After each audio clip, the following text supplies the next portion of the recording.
আমি আমি বিশেষ করে ওই যে পীর মুরিদি সম্পর্কে, গুরু শিষ্য সম্পর্কে একটা আলোচনা রাখছি। আলোচনাটা স্বল্প সময়ের যেহেতু হয়, যেহেতু অনেক লম্বা করে করার সুযোগ নেই, তো অল্প অল্প করে করতে হয়। তো যাই হোক, ভুল ত্রুটি স্রষ্টার কাছে ক্ষমা চাই। একটা বিষয় আমি আজকে উল্লেখ করছি, সেটা হচ্ছে দেখুন, আমাদের নবী ও রাসূল হযরত মুহাম্মদ সাল্লাল্লাহু আলাইহি ওয়াসাল্লাম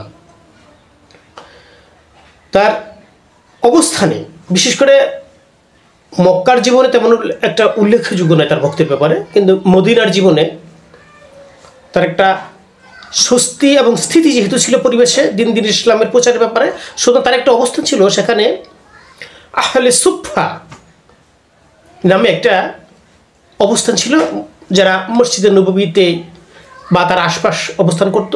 তাদের কোনো সংসার ছিল না, তাদের নাওয়া খাওয়া পড়া কোনো এই ব্যাপারে তারা কোনো ধার ধারত না। তারা সর্বসময় ছিল রাসূল সাল্লাল্লাহু আলাইহি সাল্লামের সুহবতে থাকতে চেষ্টা করত। রাসূল সাল্লাল্লাহু আলাইহি সাল্লাম হাদিয়া হিসেবে যা পেতেন, তাদেরকে যেভাবে দিতেন, যা দিতেন তাই খেয়ে তারা পরিতৃপ্ত থাকতো এবং রাসূলের অনুসরণে হুবহু লেগে থাকার, মানে আঠার মতো লেগে থাকার জন্য চেষ্টা করত। তাদের মধ্য থেকে হযরত আবু হুরায়রা রাদিয়াল্লাহু তাআলা একজন উল্লেখযোগ্য সাহাবী, কারণ তার প্রত্যেক অনেক হাদিস, তার মাধ্যমে অনেক হাদিস আমরা পেয়ে থাকি। তো যাই হোক, তো আহলে সুফাদের একটা অবস্থান তখন ছিল, তাদের কাজকে ছিল রাসূলের সাথে সর্বসময় থাকা, রাসূলের বাণীগুলো শোনা, তাদের বাণীগুলো সংরক্ষণে রাখা, স্মরণে রাখা এবং প্রচার প্রসারে এটা ব্যাপক ভূমিকা রাখা, এরকম ছিল। তো আলোচনা রিজন করছি, এই যে বর্তমান জামানায় দরবার, মাজার, ওলিদের মাজার, দরবার, খানকা ভাঙার একটা বা এর প্রতি একটা বিতৃষ্ণা সৃষ্টি হয়েছে, এই বিষয়টা আপনি একটু খেয়াল করছেন? তৎকালে রাসূলের সাথে সংসার বিরাগী একদল লোক ছিল। কেমন ছিল অনেক লম্বা হয়ে যাবে, আমি সেরকম বলবো না, আপনারা অনেক জানেন।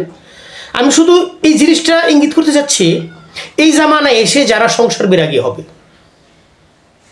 যারা ওলি আল্লাহদের সুহবতে থাকবে, ওলি আল্লাহদের খেদমতে থাকবে, তারা কোথায় থাকবে বলেন? একটা ওলি আল্লাহর সাথে তো থাকবেন, খানকার সাথে থাকবেন, দরবারের সাথে থাকবেন, মাজারের সাথে থাকবেন, নাকি অন্যভাবে থাকবেন? বিষয়টা হয়তো পরিষ্কার করতে পারছেন, আপনি বিবেচনা করুন যে সেই যুগে আহলে সুফারা রাসূল সাল্লাল্লাহু আলাইহি ওয়াসাল্লামের সাথেই থাকতো সর্বদা, সর্বসময়।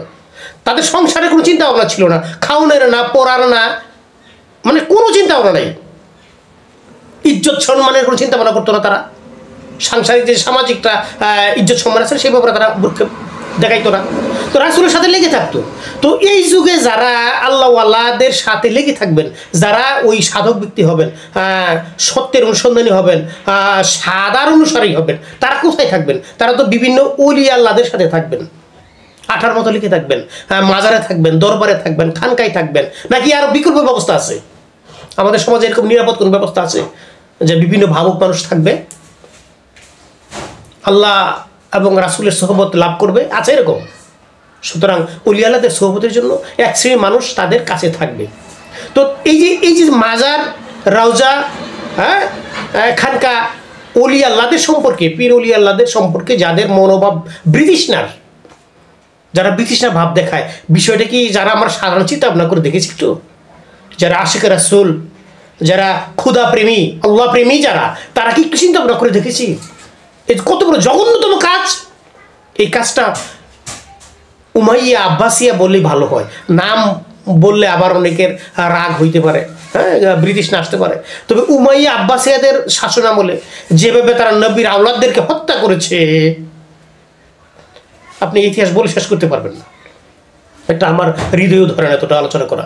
যারা নবীদের আওলাদকে বেছে বেছে হত্যা করেছে, তাদের রাষ্ট্রীয় রাজকীয় অবস্থান টিকে রাখার জন্য, এই অবস্থান থেকে আমরা আলাদা হতে পেরেছি আদৌ পারিনি। আপনি বিষয়টি বিবেচনা করে দেখুন, আমি সংক্ষেপে বললাম, একটু বিবেচনা করে দেখুন।